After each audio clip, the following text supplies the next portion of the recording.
आज बनवते आहे हेल्दी व्हेज मोमोज, तेही गव्हाच्या पिठापासून. तर इथं बघा आपण सुरुवातीला स्टफिंग करून घेऊया मोमोजसाठी. तर त्यासाठी बघा एका कढईमध्ये थोडं तेल टाकलं.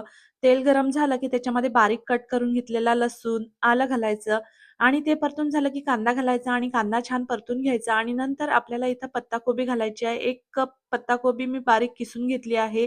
गाजर पण किसून घेतला आणि शिमला मिरची बारीक कापून घेतली आहे.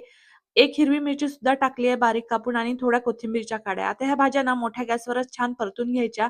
भाज्या परतताना चवीपुरतं मीठ घालायचं, थोडं सोया सॉस घालायचं आणि काळी मिरी पावडर घालून ना ह्या मोठ्या गॅसवरच 2 मिनिटं परतून घ्यायच्या म्हणजे याच्यातला कच्चेपणा निघून जाईल आणि नंतर लास्टला कांद्याची पात घालायची आणि गॅस बंद करायचा आणि स्टफिंग थंड करायला ठेवायचं.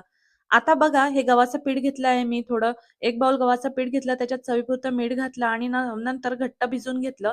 पीठ भिजून झालं की 10 मिनिटं रेस्ट करायला ठेवायचं आणि नंतर मोमोज करायला घ्यायचे. तर इथं बघा एक मोठा गोळा घेऊन ना अशी पोळी लाटून घ्यायची आणि त्याच्यानंतर वाटीच्या सहाय्याने अशा छोट्या-छोट्या पुऱ्या करून घ्यायच्या आणि ही पुरी ना जास्त जाडही नको आणि जास्त पातळही नको. आता मोमोज करायला घेऊया. तर इथं बघा 1-1 चमचा असं स्टफिंग घालायचं पुरीवर आणि आपल्याला हवा तसा शेप देऊन मोमोज रेडी करायचा. तर इथं बघा मी असा शेप दिलाय. तुम्हाला जसा शेप येत असेल तसा तुम्ही मोमोज रेडी करू शकता. तर इथं बघा मी 2 प्रकारचे शेप दाखवते.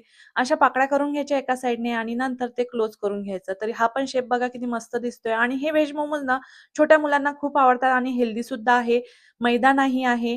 त्यामुळे ना मुलांसाठी खूप हेल्दी आहेत. आता बघा स्टीम करायला घेऊया. तर इथं माझ्याकडे स्टीमर नाही. त्यामुळे ना मी एका चाळणीमध्ये स्टीम करायला ठेवते. चाळणीला थोडं तेल लावायचं. नंतर मोमोज ठेवायची. मोमोजला पण सुद्धा वरून थोडं तेल लावायचं आणि एका कढईमध्ये थोडं खाली पाणी टाकून एक प्लेट ठेवून स्टीम करायला ठेवायची चाळणी आणि 10-15 मिनिटं स्टीम करून घ्यायची. तर इथं बघा आपले मोमोज रेडी झाले आहेत. ही रेसिपी तुम्हाला आवडली असेल तर लाईक करा आणि स्वामीज किचनला सबस्क्राईब करा.